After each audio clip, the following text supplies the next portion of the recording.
Assalamualaikum warahmatullahi wabarakatuh. Seperti biasanya, sebelum kita ke ceritanya, jangan lupa like, subscribe, and di-share. Dan judul cerita horor kali ini, Misteri Gadis Cantik Penunggu Toilet. Hari ini aku masuk kantor rada telat. Sudah telat, begitu sampai langsung pengen pipis. Setelah cuci tangan di wastafel, aku langsung buru-buru keluar untuk naik ke lift lantai 7, di mana ruanganku berada. Tiba-tiba, ada yang memanggilku, "Mbak, dompetnya ketinggalan." Aku menoleh. Rupanya ada seorang wanita sedang menyodorkan dompetku yang ketinggalan. Aku rada kaget, soalnya si Mbak ini cantik sekali menurutku. Mbak ini sepertinya karyawan baru. Soalnya aku baru pertama kali melihatnya selama ini. Tetapi kenapa mukanya rada pucat dan matanya sembab? Sepertinya dia habis nangis. Waduh, untung saja si Mbak ngasih tahu. Kalau enggak, bisa mumet saya kalau dompet hilang. Mbak baru ya di sini. Namanya siapa? Tanyaku. Sekar, Mbak. Memang saya baru hari ini mulai kerja.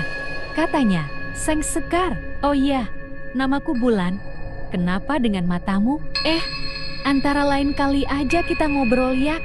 Aku dah telat nih, kataku sambil buru-buru lari ke lift yang lagi terbuka. Itu adalah perkenalan singkatku dengan Sekar. Setelah itu, aku ketemu lagi, tetapi kali ini di toilet di lantai 7 tempat aku bekerja. Rupanya dia juga ditempatkan di sini. Ketika waktu istirahat, aku menyempatkan diri mengobrol dengan Sekar. Habis matanya sembab terus, bikin aku curiga. Apa habis berantem sama pacarnya ya? Atau dia ada masalah dalam keluarganya? Kan bisa saja, tapi ternyata bukan karena itu. Sekar bercerita bahwa dia suka menyesali nasibnya. Dan entah mengapa, dia bercerita sambil terisak padaku. Sekar tadinya tembang desa yang lugu. Kecantikannya terkenal hingga ke desa tetangga. Ketika itu, ada pemuda desa yang setelah lama merantau ke kota, pulang kampung. Semua orang memujinya. Si Agung, pemuda yang berhasil. Dia datang dengan motor yang keren, juga gaya dan modal yang beken. Di sini dia warawiri mentraktir orang, menunjukkan bahwa dia tajir. Agung agresif mendekati Sekar. Dia mengajak Sekar merantau ke kota. Dia mengiming-imingi bahwa di desa ini perempuan tidak akan jati apa-apa. Apa yang bisa diharapkan dari sawah yang hasilnya tak seberapa? Namun di kota, Sekar bisa jati modal terkenal. Agung membawa majalah perempuan terkenal ibu kota dan menunjukkan pada Sekar. "Lihat Sekar, kamu bisa lebih dari ini.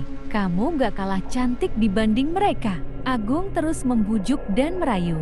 Dan nyatanya, orang tua Sekar yang didekati Agung juga merestui Sekar ke kota.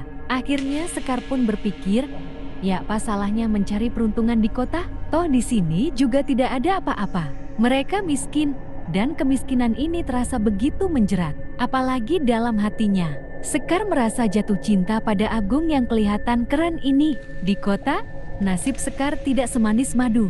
Dia disekap di sebuah rumah dengan beberapa perempuan lain.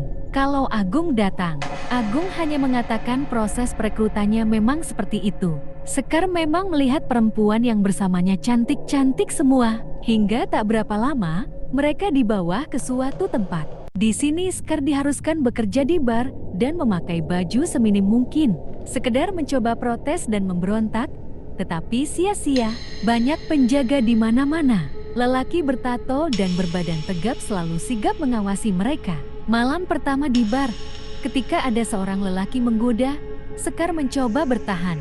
Tetapi tampaknya dia dibius. Tidak sadar hingga ketika ia terbangun. Sudah di kamar hotel dengan rasa sakit yang tak terkirakan. Sekar menangisi nasibnya. Tetapi nasi sudah menjadi bubur. Lelaki itu meninggalkan segepok uang pada Sekar.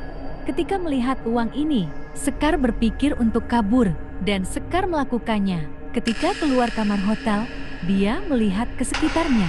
Memang sepertinya ada seorang cowok yang menjaga di luar.